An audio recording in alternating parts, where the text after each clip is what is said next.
Na nga friendship yung part 2. So, alam mo yung yung sa panganganak ko dun sa pangatlo kong anak. Since nga siya, magkadikit nga sila magkadikit nga yung ng panganganak ko. Magkasunod. Ito yung panganak ko na parang hindi masyadong masakit yung pagle-labor ko. And ang bilis ko lang talagang nakapanganak. Yun nga lang, doon ako nagtagal sa recovery room. From tanghali to, as in, padilim na. From tanghali siguro to mag alas 7, alas 6 ng gabi. Mga ganun. Hanggang ganun ako katagal doon sa recovery room. Kasi parang under observation nga nila dahil na laman nila sa record na magkasunod nga yung panganganak ko. Inobserbahan nila yung flow ng blood ko, yung lumalabas. Kung ganun yung mga tinitignan talaga sa mga nanganganak. Iniingatan nyo ng mga doktor. May tawag dun eh. So, ayun na nga. To make it short, nakapanganak na ako. Nag-stay na ako ng matagal sa recovery room. So, parang ramdam ko na yung gutom na ako. Diba? Nakaka-relate ba ako? Baka yung pag sa hospital. Bawal kasing kumain muna, di ba? Nasa recovery room ka pa. Gutom na ako, nasisiar na ako, naiihi na ako. So, sa wakas, dinala na ako dun sa room namin. Dinala na ako dun. From recovery room, dinala na ako dun sa, ano ba tawag nun? Basta dun sa room ng mga pasyente. So, may mga kasama din ako dun. Siguro mga 4 kami o ganun. Pagdating ko dun, wala akong kasama. Wala akong kasama. Kasi, yung pamangkin ko at saka yung asawa ko, wala sila dun. Yung pala, sa kakahintay nga nila dahil wala pa ako. Pumunta sila dun sa Film Life kasi katapat ng hospital. Katapat ng hospital dyan sa UN. Nandun pa yung Film Life pero ngayon wala na siya.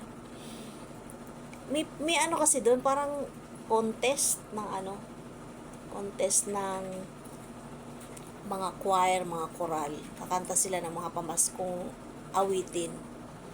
Nandun pala sila nanood. So ako, sa tagal kong naghintay sa recovery room na makakain ako, gutom na talaga ako. Tapos, CCR din ako. Pagdating ko dun sa room talaga ng mga bagong panganak, wala pala sila. Kaya talagang nainis ako. Talagang ko, sabi ko, ano ba yan? Walang nagbabantay sa akin, ganyan. Wala akong makasama. Paano ako tatayo pag CR?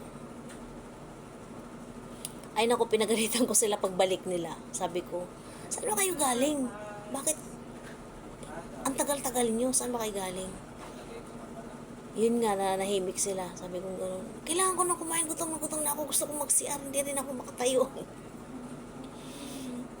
Yung pala nanood doon ng mga pa-contest doon sa Coral. Sa may Film Live. Kaya, yung experience ko talagang alam mo, pag mga mother, di mo makakalimutan. Tapos, ito rin yung panganganak ko na parang lahat ng picture ko, parang nabura yata, na-delete doon sa camera namin. Yung camera dati, yung yung, natawag nun? Yung pinapaprint pa. Nabura pa. Wala man lang akong maalalang picture.